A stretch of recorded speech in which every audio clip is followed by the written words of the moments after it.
Harare, Zimbabwe. CNN. Zimbabwe's former president Robert Mugabe and his wife have been granted immunity, the military said Thursday, allowing the couple to remain in the country. Col. Overson Mugwazi, a spokesman for the Zimbabwean Defense Forces, told CNN that an agreement had been reached with Mugabe that included immunity and a guarantee of safety for him and his wife, Grace Mugabe. Mugabe resigned on Tuesday, in a historic moment that brought his 37 years of oppressive rule to an end.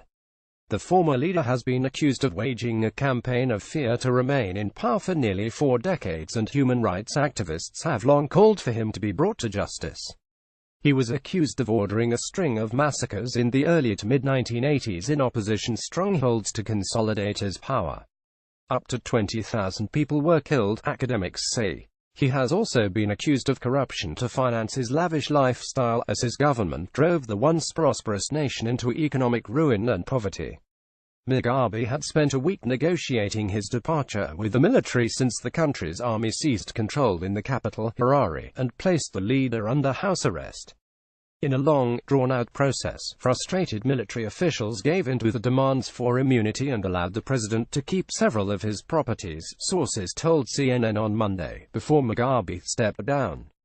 Mugabe's former right-hand man, Emmerson Mnangagwa, returned to the country on Wednesday to take the reins as interim president, promising to take the nation into a new and unfolding democracy. He spoke in front of throngs of supporters but made no mention of Mugabe's future.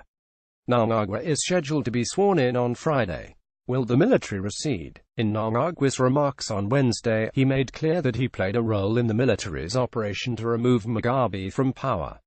He said he had been in constant contact with military chiefs throughout the operation. The military was instrumental to Mugabe's demise, staging the apparent coup, then leading talks with Mugabe to allow him a dignified resignation. The main opposition MDCT party has raised concerns over what role the military might play ahead of next year's election, with Mnangagwa at the helm of the security forces. The leader of the MDCT, Morgan Tsvangirai, called on Mnangagwa to officially define the military's role. The generality of Zimbabwe, who have experienced brutalization, intimidation and violence, would be very skeptical if the role of the military is not properly defined, he told CNN's Christiane Amanpour on Thursday. Tsvangirai also called for next year's elections to be free and fair.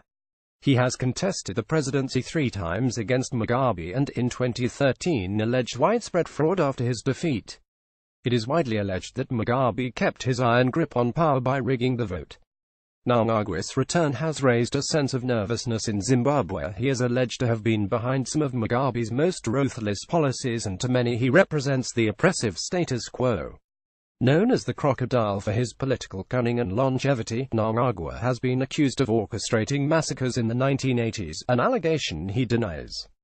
In his interview with CNN, Tsvangirai looked forward to next year's elections and took the opportunity to reference Mnangagwa's dark past. He warned that the incoming president would struggle to abandon Mugabe's legacy.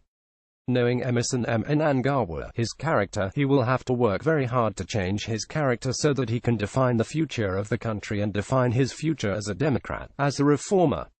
That I doubt. But at the same time, he knows that he cannot continue on the same path Mugabe has traveled and still expect the population to respect him, he said.